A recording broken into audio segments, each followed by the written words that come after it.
Welcome back to the Rock and Turner Investment Podcast. We're excited to have you join us for another episode filled with valuable insights and expert analysis to help shape all of your investment decisions. Today, we're talking about the BRICS nations, Brazil, Russia, India, China, South Africa. They're making some moves, and these moves could really shake things up on the world stage, And you sent over some fascinating analysis of this, including excerpts from a report with a title that, honestly, when I first saw it, sent chills down my spine. Destabilization of the existing global order. Yeah, a title like that, it definitely grabs your attention, and for good reason. This isn't just theoretical. We're talking about potential changes that could rewrite the rules of global finance and challenge the established order in a way we haven't seen in decades. The report mentions a BRICS summit happening soon. What makes this particular meeting the talk of the town? It's all about the timing, really. The 16th annual summit, it's scheduled for October 22nd to the 24th in Kazan, Russia. And it's happening against a backdrop of, frankly, unprecedented global tension. You've got the war in Ukraine, ongoing instability in the Middle East, and the ever-present worry about potential conflict over Taiwan. Each of these situations is volatile on its own, but together, they create this sense of uncertainty that makes this BRICS summit incredibly significant. So it's like the world is holding its breath, and into this already tense environment steps this bloc of nations, some arguably not the West's biggest fans, right? Well, talking about reshaping the global order. Exactly. And attendance at this summit is telling. Yeah. We're expecting over 24 countries, not just the core BRICS members. This signals that we're not just talking about some regional realignment. This is a global conversation about the future of power and influence. And one of the big topics at the heart of that conversation, the U.S. dollar. The report suggests the BRICS nations, with Russia at the forefront, are looking to, dethrone the dollar as the dominant global currency. You mentioned de-dollarization. What does that look like in practice? It's a complex process, but essentially it means reducing reliance on the U.S. dollar for international transactions. They're talking about creating a new payments infrastructure, potentially involving digital currencies or even a BRICS-specific currency. Whether or not that's feasible in the long run is a whole other discussion. That sounds incredibly ambitious. But what's Russia's motivation here? Why are they so adamant about this shift? To understand that, you have to look at the bigger picture. Remember the sanctions imposed on Russia after their invasion of Ukraine. Yeah. Those hit their economy hard.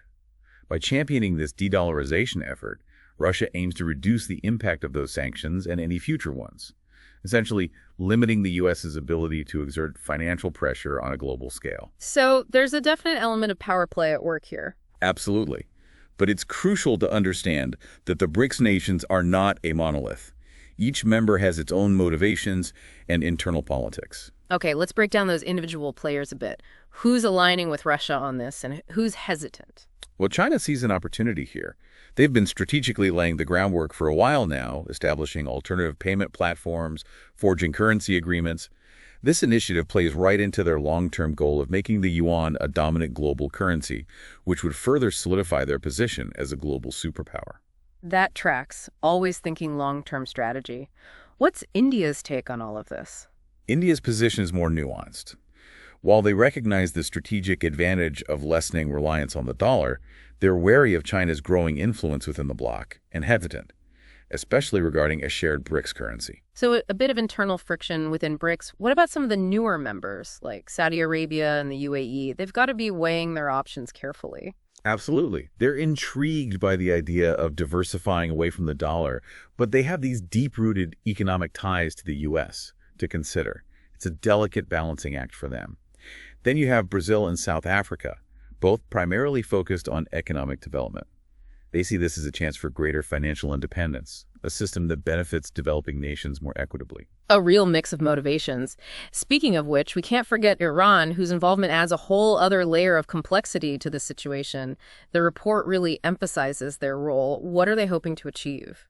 Iran's involvement is particularly interesting because, for them, challenging the U.S.-led system is as much a geopolitical priority as it is a religious one. They see it as pushing back against Western hegemony, which aligns with their revolutionary ideology. So while other nations might be primarily motivated by economic or strategic goals, Iran injects this element of ideology into the mix. Precisely. Yeah. And this is where things could get really interesting, because that ideological stance might lead them to push for more radical changes within BRICS, potentially creating tension with other members, especially China.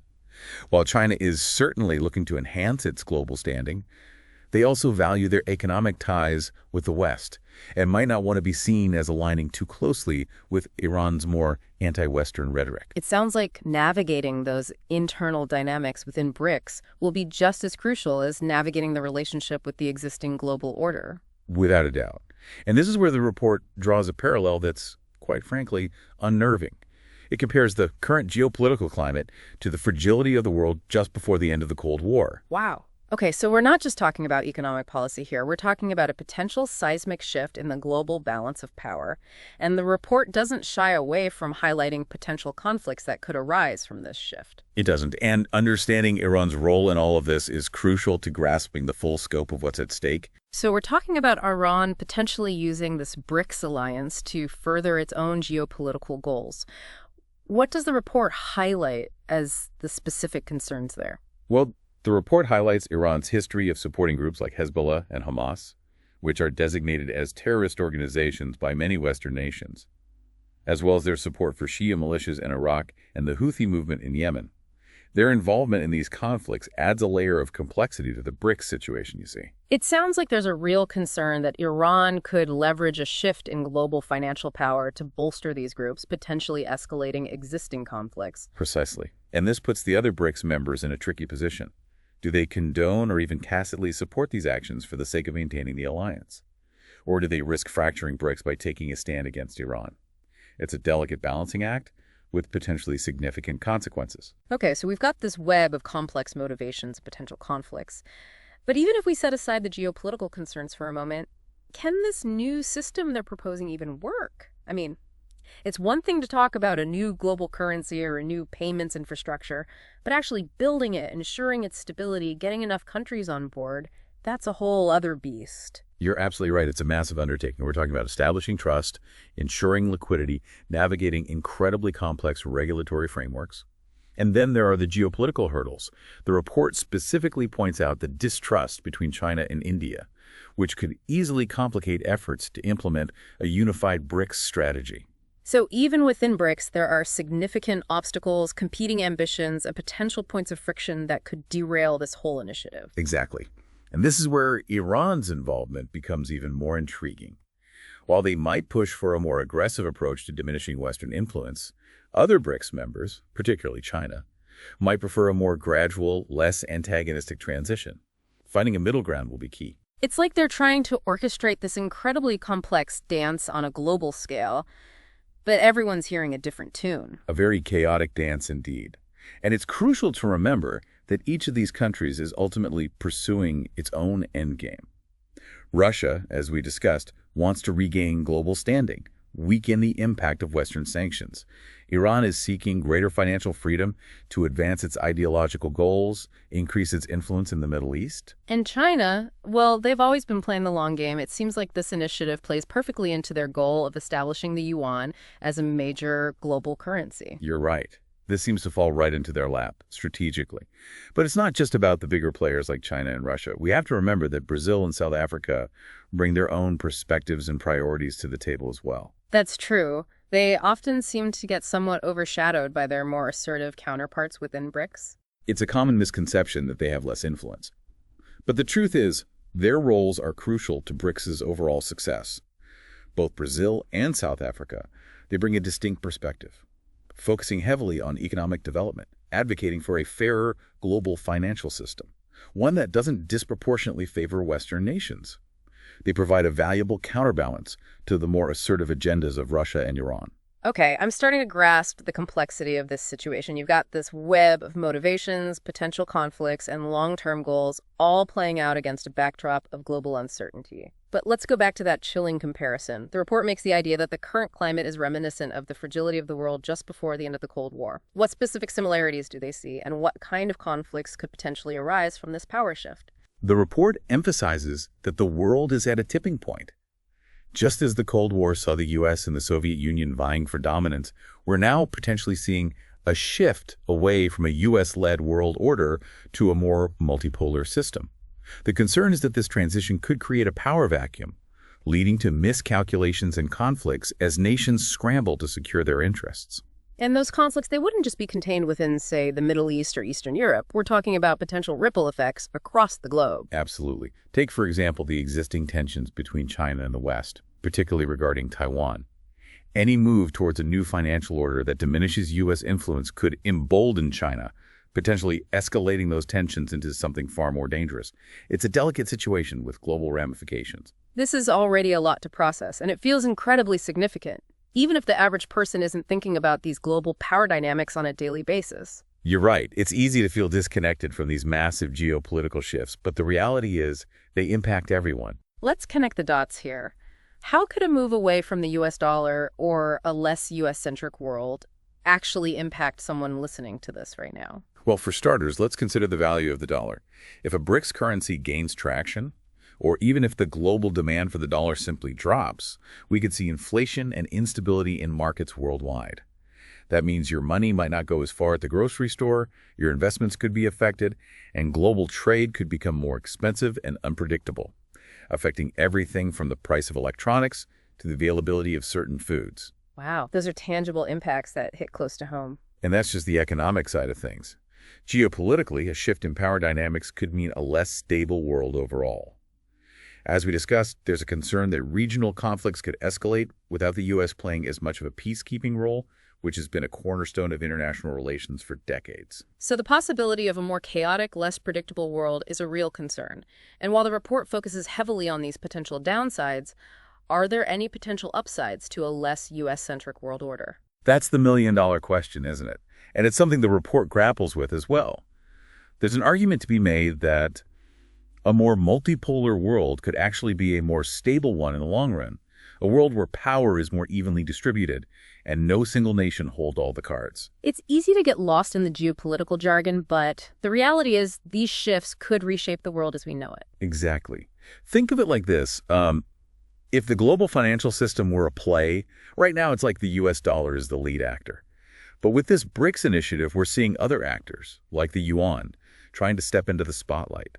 Now, that could lead to a more dynamic, more interesting performance overall, but it could also lead to chaos and confusion, both on stage and off. Okay, that's a helpful analogy. So if the dollar's role is diminished, what are some potential real-world consequences? Well, for starters, it could affect how we travel and do business abroad. If the dollar isn't as widely accepted, we might see a shift towards using other currencies or even digital currencies for international transactions. Imagine like planning a trip to, say, South Africa and having to navigate a whole new financial system just to pay for your souvenirs. That's definitely something most people don't consider when booking a flight. Right. And on a larger scale, it could impact global trade. If transactions become more expensive or complicated due to currency fluctuations, it could drive up the cost of imported goods, everything from electronics and clothing to food and medicine. So this potential shift could have a ripple effect on our wallets and our access to everyday items. What about the geopolitical implications? A less U.S.-centric world, is that inherently a bad thing? That's the million-dollar question, isn't it? There's a case to be made that a more multipolar world, where power is more distributed among different nations and blocs, could actually be more stable. It could lead to, less unilateral action and more collaboration on global issues like climate change and poverty. So instead of one global superpower calling the shots, we'd see a more collaborative approach to solving global challenges. Exactly. Imagine a scenario where, instead of relying solely on the U.S. for peacekeeping efforts, regional powers like China, India, and the EU take on more responsibility in their respective spheres of influence. It could potentially lead to more effective solutions tailored to specific regional needs. It's a compelling thought, but of course there's always the flip side. Is there a risk that this shift could embolden certain actors with, shall we say, less than peaceful intentions? That's a very real concern. A multipolar world without clear rules and strong alliances could create opportunities for countries with, let's say, expansionist ambitions or authoritarian tendencies to exert their influence. We could see an increase in regional conflicts and a weakening of the international institutions that have helped maintain a certain degree of global order since World War II. It's a lot to wrap our heads around, so much uncertainty, so many potential paths this could take. Where does this leave us? What are some key takeaways from this deep dive? I think the biggest takeaway is that we're living in a time of extraordinary change. The global balance of power is shifting, and the outcome of this shift is far from certain. We could be heading toward a more multipolar, collaborative world, Or we could be on the brink of a period of increased instability and conflict. So what can we do with this information? Stay informed, stay engaged, and stay critical. Question the narratives being presented, consider different perspectives, and don't be afraid to have those difficult conversations about the future we want to see. This isn't just about economics and geopolitics. It's about the kind of world we want to leave for future generations. This deep dive has certainly given us a lot to think about. It makes you wonder, what would a truly equitable and stable multipolar world look like? What role would each nation play? And how would we ensure that no one is left behind in this new global order? It's a question worth pondering as we navigate this complex and ever-changing world. Thanks for joining us on this deep dive. We really hope that you enjoyed today's podcast, but we really only scratched the surface. If you want to explore any of the themes discussed in more detail, see the show notes or visit us at rockandturner.substack.com. Oh, one more thing.